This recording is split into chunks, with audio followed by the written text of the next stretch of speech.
महत्वपूर्ण बात आपसे करना चाहता हूं।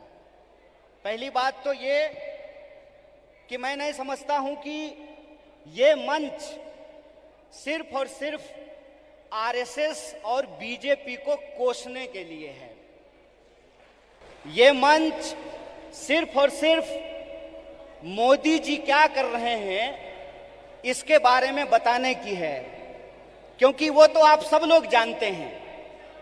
वो आप सब लोग इसलिए जानते हैं कि इस विपरीत परिस्थिति में भी वह पथ क्या, पथिक कुशलता क्या, जिस पथ में बिखरे सूल न हो, नाविक की धैर्य परीक्षा क्या, जब धाराएं प्रतिकूल न हो। इस दौर में भी कोई इंसान अगर भारतीय राष्ट्रीय कांग्रेस का झंडा उठाए हुए है, इस दौर में भी कोई नौजवान अगर यूथ कांग्रेस का झंडा उठाए हुए है, इस दौर में भी अगर कोई विद्यार्थी एनएसयूआई का झंडा उठाए हुए है, इसका मतलब वो सत्ता के लिए नहीं, सत्य के लिए संघर्ष कर रहा है। इस बात को हमको याद रखना चाहिए।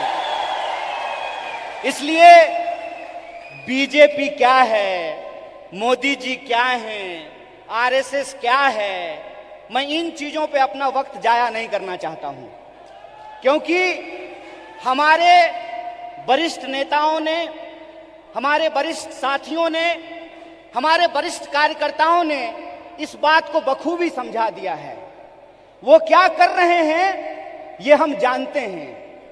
हमको ये समझना होगा कि हमको क्या करना है।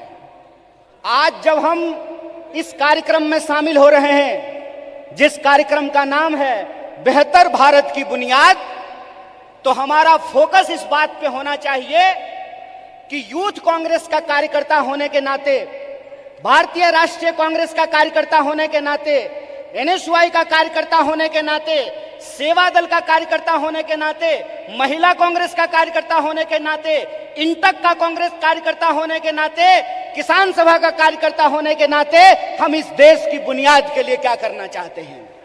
इसीलिए आपको अपनी जिम्मेवारी समझनी पड़ेगी।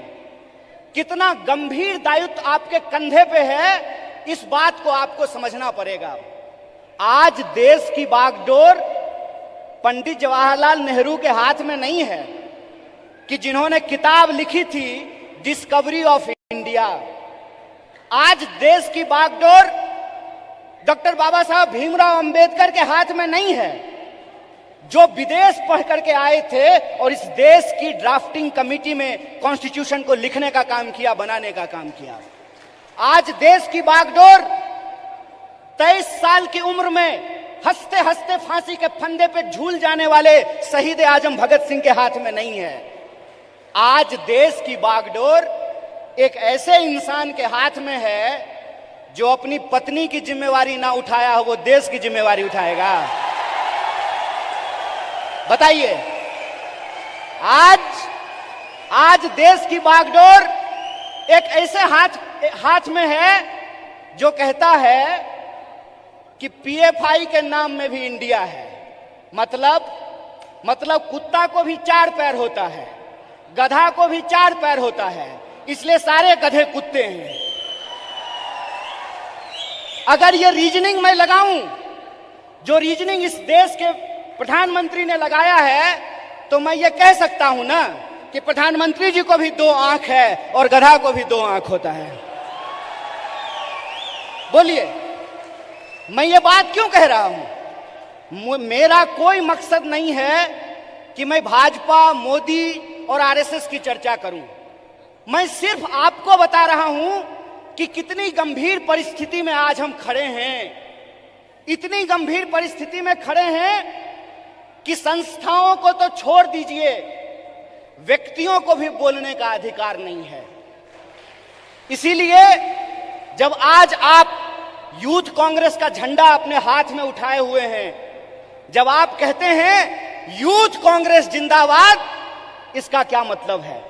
इसका मतलब यह है कि जिस देश की 55% आबादी नौजवान हो, जिस देश में दुनिया का हर 5वां युवक भारतीय हो, जिस देश में 45 साल में सबसे ज्यादा बेरोजगारी हो, और जिस देश में जिस दिन कारगिल विजय दिवस मनाया जा रहा था, उससे ठीक कुछ दिन पहले कारगिल में लड़ने वाले शहीदों के परिवार के साथ कैसी नग्नता की गई है, ये वीडियो आप लोगों ने देखा है। इसीलिए आप अपनी जिम्मेवारी को समझिए। आप इस गंभीर समय में जो आपकी भूमिका है उसको आपको समझने पड़ेगी। और मेरा मानना बिल्कुल साफ है, जैसे बिना विचार की कोई राजनीति नहीं होती है, उसी तरह से बिना नौजवान के, बिना विद्यार्थी के कोई पार्टी सत्ता में नहीं आ सकती है। इस बात को याद रखिएगा।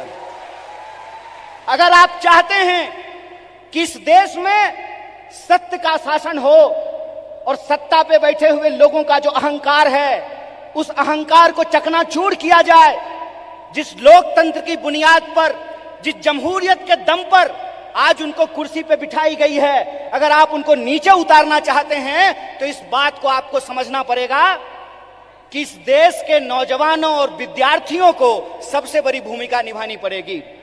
अगर भारतीय राष्ट्रीय कांग्रेस शरीर है तो एनएसवाई और यूथ कांग्रेस को दोनों हाथ बनना पड़ेगा। यह बात हम लोगों को समझना होगा। जब तक इस देश का फर्स्ट टाइम वोटर, जिसके मैसेज में, जिसके स्नैपचैट पे, जिसके इंस्टाग्राम में, जिसके व्हाट्सएप पे झूठ परोस करके, मिस इन्फॉर्मेशन परोस करके उनको गुमराह किया गया है, जब तक उनके सामने हम सच्चाई लेकर के नहीं जाएंगे, जब तक हम घर घर नहीं पहुंचेंगे, जब तक हम स्कूल स्कूल नहीं पहुंचेंगे, विश्वविद्यालय विश्वविद्यालय नहीं पहुंचेंगे, तब तक इस सत्ता पे बैठे हुए लोगों को हम सत्ता से बाहर नहीं कर सकते हैं और लोकतंत्र को बचा नहीं सकते हैं।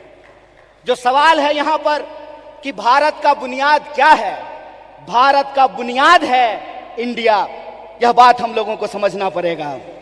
भारत का बुनियाद है इंडिया, और वो जो इंडिया है वो इंडिया एक सोच है, और वो सोच को हमको एक एक कार्यकर्ता को अपने व्यवहार में लेकर के आना पड़ेगा। अगर हम महात्मा गांधी का उदाहरण आपके सामने रखें तो किस तरह का एग्जाम्पल हमको देखने का मिलता है। गांधी जी ऐसे नहीं थे कि बुनियाद भारत के कार्यक्रम में आए हैं, कर्नाटक में सरकार भी है तो थोड़ा फोटो वोटो खिंचा करके चल देंगे, ऐसे नहीं होगा। ये मैं आपकी आलोचना नहीं कर रहा हूं, ये मैं अपनी आलोचना कर रहा हूं। गांधीवादी तरीका यह है कि चंपारण में जब किसान लड़ रहे थे तो गांधी जी शहर छोड़ करके चंपारण चले गए, वहीं आश्रम बना दिया, महीनों तक लड़ते रहे और अंग्रेजों को धूल चटा दिया। ये गांधीवादी तरीका है। 100 समस्याएं होंगी, 100 समस्याएं होंगी, 1000 समस्याएं होंगी। बतौर फ्रंटल ऑर्गेनाइजेशन मैं बार बार कह रहा हूं, भारतीय राष्ट्रीय कांग्रेस तभी मजबूत हो सकता है जब यूथ कांग्रेस और एनएसवाई मजबूत होगा। इस बात का संकल्प हमको लेना पड़ेगा। और वो मजबूती कैसे होगी? वो मजबूती ऐसे होगी, गांधीवादी तरीके से होगी कि हम एक समस्या को उठाएंगे, लगातार आंदोलन करेंगे और जब तक सरकार और प्रशासन को झुका ना दें, अपने आंदोलन को वापस नहीं लेंगे। ये तरीका हमको अपनाना पड़ेगा। और एक बात याद रखिएगा, जब आप आंदोलन जीतते हैं, जब आप संघर्ष को जीतते हैं तो टिकट का सवाल अपने आप सॉल्व हो जाता है। यह बात मैं इसलिए कह रहा हूं कि शायद लोगों को इस देश के इतिहास को दोबारा जाकर के देखने की जरूरत है। क्यों? क्योंकि हम उस पार्टी से हैं जिस पार्टी ने इस देश को आजादी दिलाई है।